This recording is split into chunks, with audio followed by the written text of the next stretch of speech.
Hey guys, it's Tuesday, you're here with Shayna, and this week we are back to our regular scheduled 2 topics, and this week our 2 topics are the division between gay men, does it exist, why does it exist, and whether or not you're still a virgin even if you've only had sex with other women. So the ideas and concepts that surround virginity are ones that are based on the same ideas and concepts that have honestly been around for like hundreds of years, and so as you can imagine, the concept itself is pretty outdated. But the main sort of general idea that the concept of virgin and virginity is based in is heterosexual sex. Oftentimes, and this is particularly true in social institutions like the medical community, virginity is strictly defined in terms of whether or not you have had penetrative sex. So basically, that. So for example, when someone asks a girl whether or not she's a virgin, what they're really asking is if she's ever had a dick in her. But the problem with this idea of virgin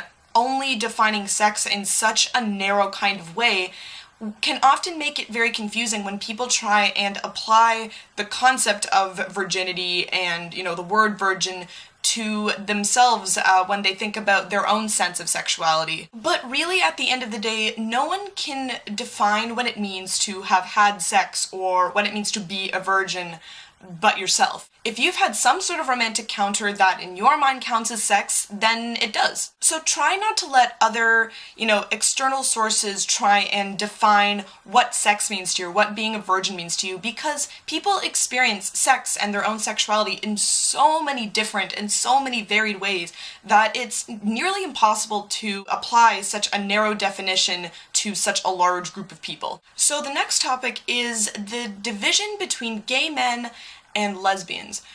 And this is a division that I have personally never understood.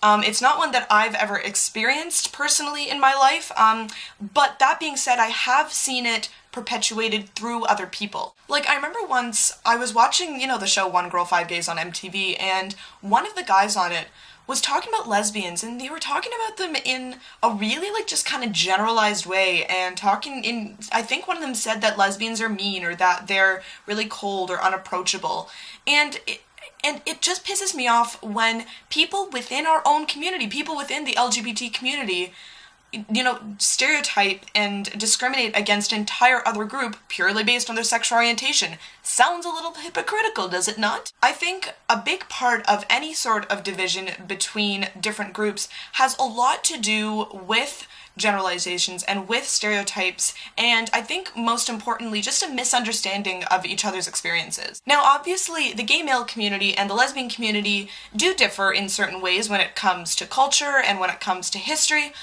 but at the end of the day, the fact is we all fall under this LGBTQ umbrella. And I think that when we as LGBTQ people stereotype based on sexual orientation, I think we not only do a great disservice to ourselves by essentially cutting ourselves off from an entire group of people and putting them in this box when they can be defined as so much more than just who they're romantically and sexually attracted to, but I think we also do a huge disservice to the LGBT community as a whole. This community is supposed to be one that's based on ideas of understanding and respect, and above all, acceptance of those who society deems as different or abnormal. And I think those of us, particularly those of us in the LGBTQ community, need to continue to focus on our similarities between us as people, rather than building up all of these unnecessary walls and divisions that will ultimately only hinder our work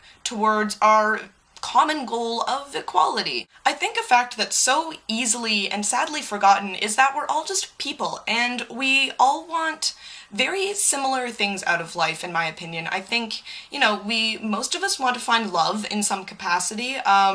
We'd like to find happiness, and we all want to be best friends with Tina Fey and Amy Poehler. And I think if we worked a little bit harder to remember these 3 unifying factors of the human experience, I think this world would be a much nicer place to live. So I hope you guys have a wonderful rest of the week, and I will talk to you guys back here next Tuesday. Have a great week, guys. Bye!